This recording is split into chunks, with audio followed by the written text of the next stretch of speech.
आते हैं। ईडी की आजकल देश में खूब चर्चा है। ईडी का नाम सुनते ही सबके पसीने छूट जाते हैं। ईडी का नाम आते ही भ्रष्टाचार के अर्जित की गई संपत्तियों का ब्यौरा और ढेर सारे नोट एक साथ दिखाई देने लगते हैं। आखिर ईडी क्या है जिससे भ्रष्ट नेता और अधिकारी पुलिस से ज्यादा डरते हैं? आइए जानते हैं ईडी कैसे काम करती है और इसके जांच करने का क्या तरीका है और इसको कितनी शक्तियां प्राप्त हैं। ईडी यानी कि प्रवर्तन महानिदेशालय भारत की कानून प्रवर्तन खुफिया एजेंसी है जो देश में आर्थिक कानूनों को लागू करने और इससे संबंधित अपराधों को पकड़ने के लिए बनाई गई है। 26 मई 1956 को सरकार के आर्थिक मामलों के विभाग ने विदेशी मुद्रा विनिमय अधिनियम फेरा के तहत कानूनों के उल्लंघन से निपटने के लिए प्रवर्तन इकाई का गठन किया था। ईडी आज देश में हो रहे धन शोधन निवारण, भगोड़ा आर्थिक अपराधी अधिनियम, विदेशी मुद्रा प्रबंधन अधिनियम और फेरा के तहत आर्थिक अपराधों की जांच करने वाली एक बहुआयामी एजेंसी है। अब जान लेते हैं कि ईडी को शक्तियां कहां से मिलती हैं। दरअसल अपराध और भ्रष्टाचार के जरिए जो संपत्ति और पैसा अर्जित किया जाता है उसे सुरक्षित रखने का सबसे अच्छा तरीका है उसे कहीं दूसरी जगह भेज दिया जाए।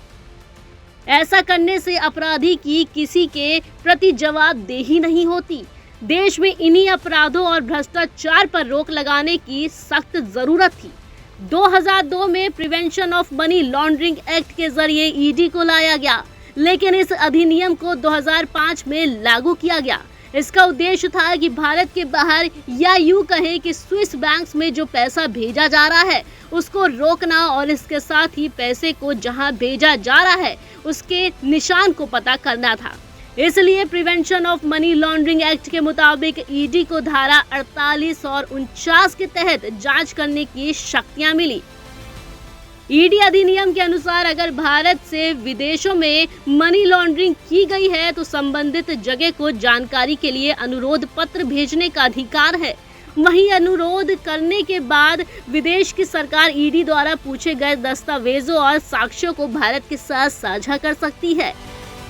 वहीं प्रवर्तन महानिदेशालय के पास जब कोई मनी लॉन्ड्रिंग का मामला आता है या उसे किसी भ्रष्टाचार का पता चलता है तो पहले वो संबंधित ठिकानों पर रेड मारने से लेकर आरोपी के खिलाफ पर्याप्त सबूत जुटाती है। ये प्रक्रिया होने के बाद प्रवर्तन महानिदेशालय अपराधी को पूछताछ के लिए समन भेजती है।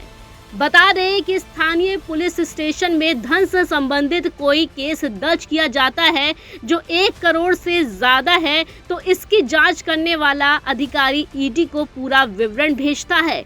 इसके अलावा अगर अपराध सीधा केंद्रीय एजेंसी के संज्ञान में आता है तो वह एफआईआर या फिर चार्जशीट के लिए अपराधी को बुला सकती है।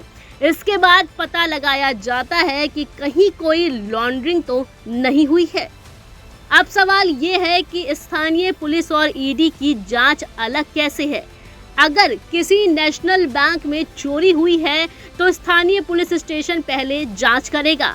वहीं अगर चोरी करने वाले ने चुराया गया सारा पैसा बिना खर्च किए अपने घर में रख लिया तो ऐसे में ईडी कोई हस्तक्षेप नहीं करती क्योंकि पैसे को पहले ही जब्त किया जा चुका होता है। लेकिन चोरी किए गए पैसे को 4 साल बाद प्रॉपर्टीज खरीदने, किसी दूसरे को पैसा ट्रांसफर करना या फिर पैसे को विदेशों में भेज देने पर मनी लॉन्ड्रिंग का केस बनता है। इसके बाद ईडी की केस में एंट्री होती है। ईडी चोरी किए गए पैसों की वसूली प्रॉपर्टी अटैच्ड करके करती है। इसको ऐसे भी समझ सकते हैं, मान लीजिए अगर 1 करोड़ रुपए के गहने चोरी हो जाते हैं तो पुलिस अधिकारी चोरी की जांच करेंगे, लेकिन ईडी 1 करोड़ के पैसे की वसूली के लिए आरोपियों की संपत्ति कुर्क कर देती है। वही केस की छानबीन के बाद पर्याप्त दस्तावेजों के मुताबिक ईडी के अधिकारी आरोपी के पास जब पूछताछ करने के लिए पहुंचते हैं तो पहले सब कुछ नॉर्मल दिखता है, मगर जैसे ही अधिकारियों के सवालों की बौछार शुरू होती है वैसे ही अपराधी के पसीने छूट जाते हैं। ईडी सवाल दर सवाल, घुमा फिरा कर सवाल, कई एंगल से सवाल, संतुष्ट ना होने पर कई दिनों तक सवाल करती है। इतनी गहन पूछताछ के बाद अपराधी ईडी के सामने सच बोल ही देता है, जिससे एजेंसी को केस को सुलझाने में मदद मिलती है। ईडी की अन्य भूमिकाएं और काम क्या है, तो बता दें, किसी भी मनी लॉन्ड्रिंग केस में जांच शुरू करने के बाद ईडी पीएमएलए की धाराओं के मुताबिक संपत्तियों और पैसों को खोजकर उन्हें सीज कर देती है। इसके आधार पर ईडी के अधिकारी ये तय करते हैं कि अपराधी की गिरफ्तारी होनी है या नहीं। वहीं ईडी धारा 50 के तहत शख्स को पूछताछ के लिए बुलाए बिना सीधे तलाशी और जब्ती भी कर सकती है।